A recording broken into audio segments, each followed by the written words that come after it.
Hi అండి. ఈరోజు మన వీడియోలో ఈస్టర్ పండుగ గురించి తెలియజేయడం జరుగుతుంది.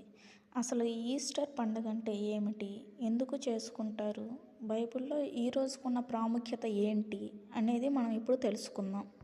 యేసుక్రీస్తు ప్రభువారు ఈ లోకంలో మనిషి రూపంలో జన్మించి మనలను పాపరహితులుగా చేయుట కొరకు దేవుడు చేసిన గొప్ప త్యాగానికి గుర్తే ఈ ఈస్టర్ రోజు.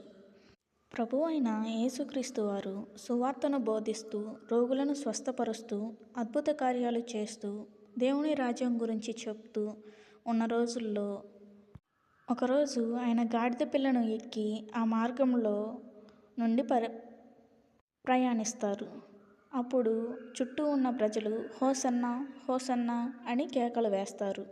ఆ రోజు రాత్రి ప్రభువు తన శిష్యులతో కలిసి భోజనం కొరకు కూర్చుండగా అప్పుడు యేసు ప్రభువారు రొట్టెని తన చేత్తో తీసుకొని ఇది నా శరీరం అని చెప్పి విరిచి తన శిష్యులకి ఇస్తారు.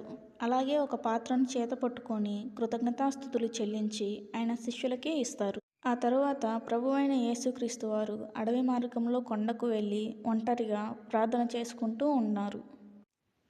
అలా కొద్దిసేపటికి సైనికులు వచ్చి యేసుప్రభు వారిని బంధించి తీసుకుని వెళ్ళి సిలువ వేస్తారు. యేసుప్రభు వారు సిలువలో 7 మాటలైన తండ్రి, వీరేమి చేయుచున్నారో వీరెరుగరు గనుక వీరిని క్షమింపుము. 2వ మాట, నేడు నీవు నాతో కూడా పరదైస్లో ఉందువు. 3వ మాట, అమ్మా ఇదిగో నీ కుమారుడు, ఇదిగో నీ తల్లి.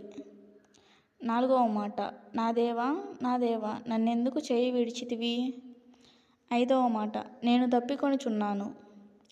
6వ మాట, సమాప్తమైనది. 7వ మాట, తండ్రి నీ చేతికి నా ఆత్మను అప్పగించుకొనుచున్నాను అని పలికి తన ఆత్మను తండ్రికి అర్పిస్తారు.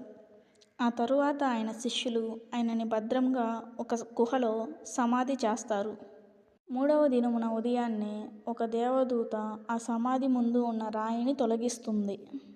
అక్కడికి వచ్చిన మహిళలు అది చూచి ఇక్కడ మన యేసు ప్రభువారు లేరని కలవరపడతారు. అప్పుడు ఆ దేవదూత ఆయన ఇక్కడ లేరు, లేచి ఉన్నారు అని చెప్పారు. ఆ తర్వాత యేసు ప్రభువారు తను ఏర్పరచుకున్న శిష్యులకు ప్రత్యక్షమై వారు చేయవలసిన వాటన్నిటినీ తెలియజేస్తారు.